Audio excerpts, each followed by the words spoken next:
3 things I wish I had known in my 20s. Number 1, I didn't need to be in a relationship or have roommates to be able to afford my expenses and get to travel and really do anything that I wanted to do. When I was in my late teens, I met somebody that was going to be traveling for work. He and his friends had a type of work that was doing fiber optic cables and whatnot. And I thought, wow, that's really cool. I'd actually like to do that too. Technically, I just wanted to travel, but that looked like a way in. And the guy, he really liked me. And I thought I liked him too. And as a little bit of time progressed, I realized this is not a good fit, but I can't afford to do any of these things, and we do kind of get along, but just something doesn't seem like it fits. And yeah, so I continued to be in something that I didn't need to be in order to be able to pay for expenses and this and that. Which, I mean, it did end up becoming a fairly emotionally abusive relationship. And I was constantly people pleasing and really not having much activity going on with my self-worth until, well, and it was actually in my early 20s that I woke up literally one day and was like, oh my gosh, I don't need to do this. I don't need to do this. It was literally like a light came on, and I'm like looking around, realizing everything around me in this home, I pay for all of these things myself. What am I doing here? I'm using someone? Oh my God. I didn't even think that was a thing. So yeah, I want to tell my 20-year-old self right now, you knew the whole time that you had it. You were afraid because you've never seen it done by anyone else your age. And the way that you were brought up, that was a lot of the mindset that was there as well. Not being able to do it on your own, or it's going to be a massive struggle, or this or that. So anyway, to my 20-year-old self, I forgive you and congratulate you and acknowledge you when you realized that what you were doing was not in alignment with your truth and you made a change. The second thing I wish I'd known in my 20s was that having a GED instead of a high school diploma did not determine my self-worth or how much I was able to be earning.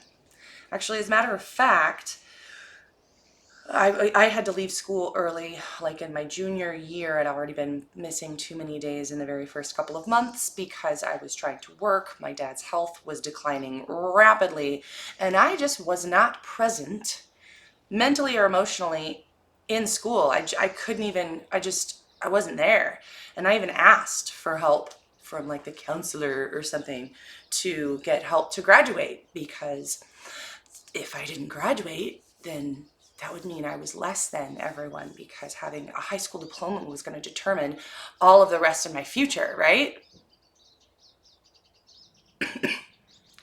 No, it's not. And actually, as a matter of fact, I have been able to earn more than most people who have even gone to college and they're just paying off debt from their college stuff, and they're not even working in the field that they did. And I mean, that's great that there was a direction at the time for those people and they felt that they were going to go into it and then they made a choice. But man, I don't have that debt.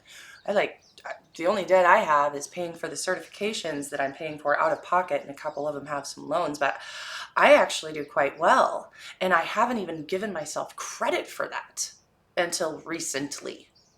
Of course, I also have had the belief that I have to work super, super hard and physically strenuous and all my time is taken up.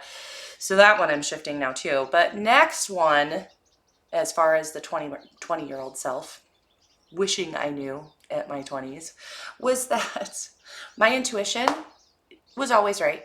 It was always right. All of the times that my little 20-year-old self, I'm talking to her right now, All those times that you felt like something was a no and you should not participate, or it was just not necessary, but you did it anyway out of fear, I forgive you for that. There was a lot of upbringing, a lot of fear in all things. And if you were like all the times that you would go and have this intuitive nudge, but then you would go tell someone who really wasn't able to even wrap their brain around what your idea or your plan or your desire was. And so you would start to doubt yourself. I forgive you for that. That was a tough one. I know where you're coming from. I mean, it's not like it completely went away, but you did start figuring it out. And the times, like, I mean, I was so people pleasing, and I didn't even really realize that until like the last couple of years.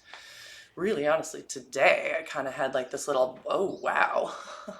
Oh wow, I really was. I think I still have been, but it's changed. If that's possible. If people pleasing can evolve, now it looks like I like to create pleasurable experiences around people, even if they're being an asshole. And then at that moment, if they don't change their tune, then I'm out. It's not my job to make anybody happy.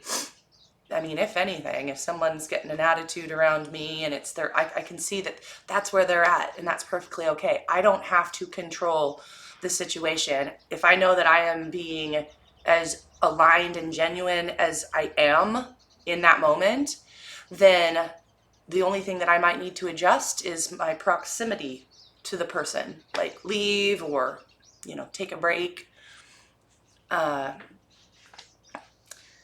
But I still like to give people the opportunity to grow in those moments as well, because it is a mirror effect for sure. And intuitively, I understand now that there are definitely some people that if you feel it's a no, even a little bit, then it's a no. If you have to do a pros and cons list on something, it's a no. Or just something isn't quite aligned yet.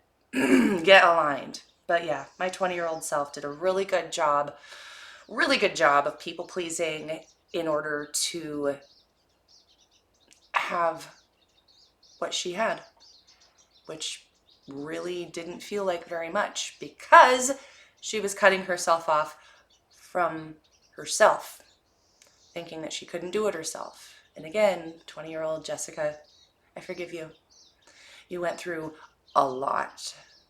So much, in fact, that it has developed the character and drive within your future self, who's me right now. And every day in every way, everything is better, better, and better. There's still challenges, but they're invited.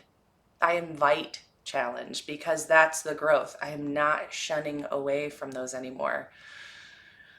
I don't know if that's the right word, but that's the thing. If you can pick a few things, like right now, those are the 3 things today that I wish my 20-year-old self had known. And I'm going to go give myself a nice little moment to meditate on that and talk with her, give her a hug, let her know. Because those things that's what came up for me today as needing to heal in my past. It will change tomorrow or the next day. I've done this before. I had no idea this was going to come up for me today. But being able to go and forgive your past self with the things that you wish you knew, and do a meditation and share that knowledge and information with your past self and ask them what they needed. What did they actually need? And let them know that you're there for them. That stuff, it's like that. Being able to do those processes is so profound. Holy buckets. So yeah, what's 3 things that you wish your 20-year-old self would have known? Like, just right now, today, what comes to mind for you? If your 20-year-old self had known these 3 things today, how would that? No, I don't even want to know how it's going to impact your life. You already know how that would impact your life. But what are the 3 things? And are you willing to forgive your 20-year-old self for what he or she wasn't able to do at the time? Yeah, that's good stuff. Good stuff. As far as, inner work.